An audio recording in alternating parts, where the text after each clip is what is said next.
क्या कभी आप लोगों ने इस बारे में सोचा कि पहले फिल्में कितनी सिंपल और स्वीट हुआ करती थी। धीरे धीरे गाने आए, गुंडे आए, गन्स आई और फिल्मों का सत्यानाश हो गया। पर खैर, हमारे अच्छे दिन तो नहीं आ सके, लेकिन फिल्मों के अच्छे दिन जरूर आ रहे हैं। A very warm welcome to our YouTube channel story telling with Bani and Poojan. तो आज मैं आपके लिए द व्हाइट टाइगर की स्टोरी लेकर आई हूँ। ये फिल्म 22 जनवरी 2021 यानी कि पिछले कल ही रिलीज हुई है। इस फिल्म को IMDb पे 7.1 स्टार्स मिले हैं और इसे 87% लोगों ने लाइक किया है। इस फिल्म की कहानी एक इंडियन ड्राइवर के बारे में है जो कि खुद को गरीबी से उठाकर कामयाबी के शिखर तक लेकर जाता है। इस फिल्म की कहानी 2008 में आए एक नॉवल पर आधारित जो कि उस समय का बेस्ट सेलिंग नॉवल था। इस फिल्म में आपको आदर्श गौरव, प्रियंका चोपड़ा और राजकुमार राव मुख्य भूमिकाओं में नजर आएंगे। वैसे तो इस फिल्म में पहले से ही 2 एस्टैब्लिश्ड एक्टर्स हैं, लेकिन फिर भी आदर्श गौरव आपको सबका स्टारडम चुराते हुए नजर आएंगे।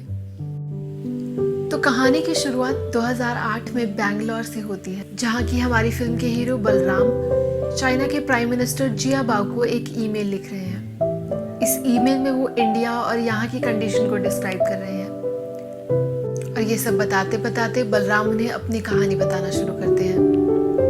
बलराम एक छोटे से गरीब गांव में रहते थे, जहाँ की उनके स्कूल में कोई भी इंग्लिश पढ़ना या लिखना नहीं जानता था। बलराम अपने पूरे स्कूल के इकलौते ऐसे बच्चे थे जो कि इंग्लिश पढ़ और बोल सकते थे, इसीलिए उनके टीचर उन्हें व्हाइट टाइगर का नाम देते हैं। बलराम के परिवार में उसके पिता और उसके भाई के अलावा उसकी बूढ़ी दादी है। उसकी दादी जो कि पूरे परिवार के पैसे अपने पास इकट्ठे करके रखती है ताकि वो बाकी परिवार वालों का पालन पोषण कर सके। बलराम पढ़ने लिखने में बहुत ही ज्यादा अच्छा है, इसलिए उसके टीचर उसे प्रॉमिस करते हैं कि शायद उसका सिलेक्शन दिल्ली में हो सकता है और वो किसी स्कॉलरशिप के तहत अपनी पढ़ाई पूरी कर सकता है। लेकिन गरीबी के चलते उसकी दादी उसे भी उसके भाई की तरह एक चाय की दुकान पर कोयला तोड़ने के काम पे लगा देती है और इसी के साथ बलराम और स्कूल का सफर यहीं खत्म हो जाता है। कुछ ही दिनों में बलराम को पता चलता है कि उसके पिता को टीबी है और कुछ ही दिनों में उसके पिता की भी टीबी से अस्पताल में मौत हो जाती है। बलराम की जिंदगी में अब ऑलमोस्ट चाय की दुकान और वहाँ के काम के अलावा कुछ भी नहीं है और अचानक एक दिन उनके गांव में अशोक यानी कि राजकुमार राव आते हैं। राजकुमार राव उस गांव के जमींदार के बेटे हैं। उन्हें देखते ही बलराम ये डिसाइड कर लेता है कि वो उन्हीं को अपना मालिक बनाएगा। बलराम किसी तरह से अपनी दादी को पैसों का लालच देके कन्विंस कर लेता है कि उसे ड्राइवर बनना है और वो जमींदार के घर ड्राइवर बनना चाहता है। बलराम की दादी थोड़ी सी लालची है, इसलिए वो राजी हो जाती है क्योंकि उसे लगता है कि शायद ड्राइवर बनने के बाद वो ज्यादा पैसे घर लाएगा। इसी के बाद बलराम धनबाद जाता है और बहुत मेहनत करके ड्राइविंग सीखता है। ड्राइविंग सीखने के बाद वो सीधा जमींदार के घर जाता है और जमींदार और अशोक से अपनी ड्राइविंग के लिए बात करता है। उसे वहाँ नौकरी मिल तो जाती है, लेकिन नौकरी मिलने के बाद भी उसे वहाँ वो इज्जत नहीं मिल पाती क्योंकि ऑल्दो वो वहाँ का ड्राइवर था, लेकिन वहाँ उससे और भी कई तरह के काम करवाए जाते थे, जैसे कि घर की सफाई करवाना, पैरों की मालिश करवाना, यानी कि उसे एक नौकर से ज्यादा और कुछ नहीं समझा जाता था। यही एंट्री होती है प्रियंका चोपड़ा की, जिनके कैरेक्टर का नाम पिंकी है। पिंकी अशोक की बीवी है और वो पेशे से एक डॉक्टर है। अशोक और पिंकी की लव मैरिज हुई थी जबकि वो दोनों अमेरिका में थे। पिंकी और अशोक को पॉलिटिक्स के कुछ काम की वजह से दिल्ली जाना पड़ता है, इसलिए वो बलराम को भी अपने साथ ले जाते हैं। अब ये दिल्ली जाने का सफर बलराम की जिंदगी में 360 डिग्री का टर्न लेके आती है क्योंकि बलराम इससे पहले कभी अपने गांव से भी बाहर नहीं निकला था, तो दिल्ली जाना उसके लिए काफी ज्यादा बड़ा एक्सपीरियंस था।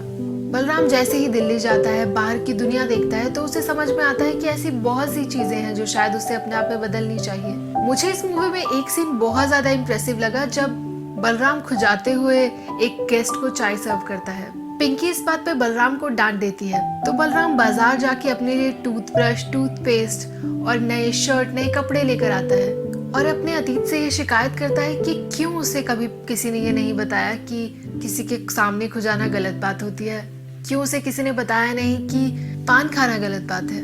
वो जोर जोर से अपने दांतों को घिसने की कोशिश करता है, लेकिन पान के दाग उसके दांतों से निकलते ही नहीं है। मतलब वो चाहता था कि वो अपनी पुरानी जिंदगी से एक झटके से बाहर निकल जाए, लेकिन उसके लाख चाहने पर भी ये हो नहीं पा रहा था।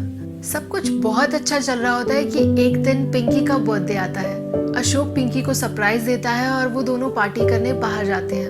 उस वक्त बलराम ड्राइव कर रहा होता है, लेकिन अचानक से पिंकी फोर्स करती है कि अब उसे ड्राइव करना है। बहुत ज्यादा रैश ड्राइव करते हुए पिंकी किसी को जान से मार डालती है। इस बात से डर के कि शायद अब वो जेल चले जाएंगे, अशोक अपने पिता की हेल्प लेता है। और अगले सीन में हम देखते हैं कि अचानक से सब बलराम के साथ बहुत ही ज्यादा प्यार से पेश आने लगते हैं। वो बलराम को बिना पूछे और बिना बताए उसे इस बात के लिए कन्विंस कर लेते हैं कि बलराम इस पूरे हादसे का जिम्मा अपने सर ले ले। वो बलराम से कुछ पेपर्स पे भी साइन करवा लेते हैं जिनमें कि ये लिखा होता है कि इस पूरे हादसे का जिम्मेदार बलराम था और वही उस वक्त ड्राइव कर रहा था। ये कुछ ऐसे सीन्स हैं गाइस जिनमें बलराम को रियलाइज होता है कि शायद वो किसी पिंजरे में कैद है, ऐसा पिंजरा जिससे वो शायद बाहर निकलना चाहता है लेकिन वो बाहर नहीं निकल पा रहा। और वो धीरे धीरे रियलाइज करने लगता है कि उस पिंजरे की चाबियां उसी के हाथ में है, या शायद वो पिंजरा खुला ही है लेकिन वो खुद से बाहर नहीं निकल पा रहा, क्योंकि वो बंधा पड़ा है उन सारी रूढ़िवादी विचारधाराओं से जो कि उसे फोर्स करके रख रही हैं। पिंकी की गाड़ी के नीचे आके मरने वाला इंसान कोई अमीर इंसान नहीं था, इसलिए उस क्राइम की कोई भी पुलिस रिपोर्ट नहीं होती। इसलिए वो बलराम को इन्फॉर्म करते हैं कि बलराम को अब शायद जेल ना जाना पड़े, क्योंकि उस क्राइम के लिए कोई रिपोर्ट ही नहीं आई है। ये सुनते ही बलराम जमींदार के पैर पड़ने लगता है। जैसे ही बलराम जमींदार के पैरों में गिरता है, जमींदार उसे लात मारकर दूर फेंक देता है। पिंकी को ये सब देख के बहुत गुस्सा आता है, क्योंकि उसे लगता है कि शायद वो उसे इंसान ही नहीं समझते। और ये सब होने के बाद पिंकी अशोक को छोड़कर अमेरिका चली जाती है। जाने से पहले वो बलराम को कुछ पैसे देकर जाती है और उसे ये समझाने की कोशिश करती है कि उसका बनाया हुआ ये पिंजरा सिर्फ वही तोड़कर बाहर निकल सकता है। जैसे ही पिंकी अशोक को छोड़कर जाती है, वैसे ही बलराम अशोक का पूरा ख्याल रखने की कोशिश करता है, लेकिन धीरे धीरे उसे समझ में आता है कि वो अशोक का कितना भी अच्छा कर ले, लेकिन वो रहने तो एक ड्राइवर ही वाला है। और वहीं दूसरी तरफ अशोक और उसका भाई भी दूसरा ड्राइवर हायर करने की तैयारी में है।